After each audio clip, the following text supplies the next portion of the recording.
Kesi ya kwanza kwa Mheshimiwa Kiama, tulikuwa tunakuja kwa ajili ya kuangalia kama ushahidi umekamilika.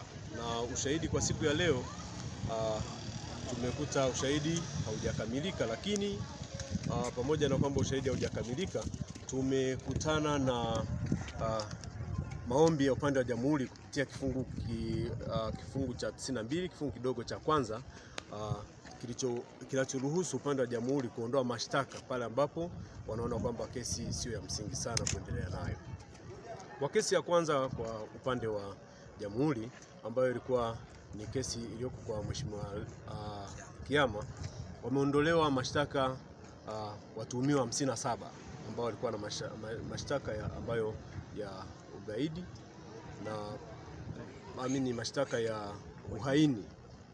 Mashtaka hayo yalikuwa yanawashikilia 57 wote kwa pamoja, lakini wengine ambao wamebakizwa wako washtakiwa 4 ambao wamebaki na mashtaka hayo ambayo bado tunaendelea nayo. Na kwa upande wetu, upande wa utetezi, hao 4 tunaendelea nao kwa ajili ya kuwatetea, kuangalia haki zao zinapatikana katika misingi ipi.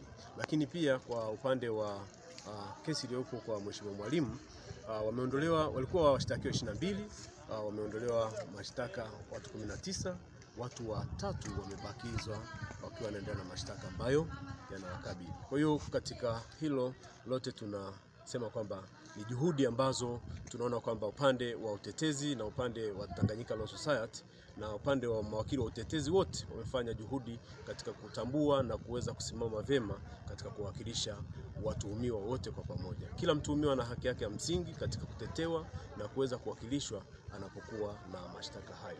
Lakini pamoja na hayo, tumeona vyema kwamba kwa wale ambao wameondolewa mashtaka ni kwa sababu ya mtazamo na uhakiki wa mashtaka hayo katika kupitia sheria ambazo zimewekwa kwamba kama shauri husika linaona kwamba halina mashahidi, haliwezi kuendelea mahakamani, ni vyema likaondolewa kwa ajili ya kupisha nafasi ya wale ambao wana makosa sahihi kuendelea na makosa yao ili haki iweze kutendeka. Sisi kwa kwanza tunaendelea kutoa uwakilishi ambao ndio kazi ya muhimu sana katika nafasi ya Tanganyika Law Society.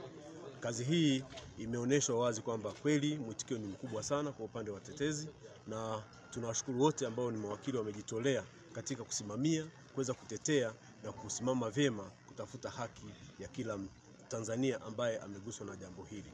Haki hiyo imetendeka ni pale ambapo naona kwamba baadhi ya watuhumiwa wameondolewa makosa yao na sasa hivi wamerudi katika majukumu yao ya kujenga uchumi wa nchi, na penginepo wangeendelea kukaa ndani tungepoteza uchumi wa nchi ambao tunategemea kila Mtanzania anapambana nao.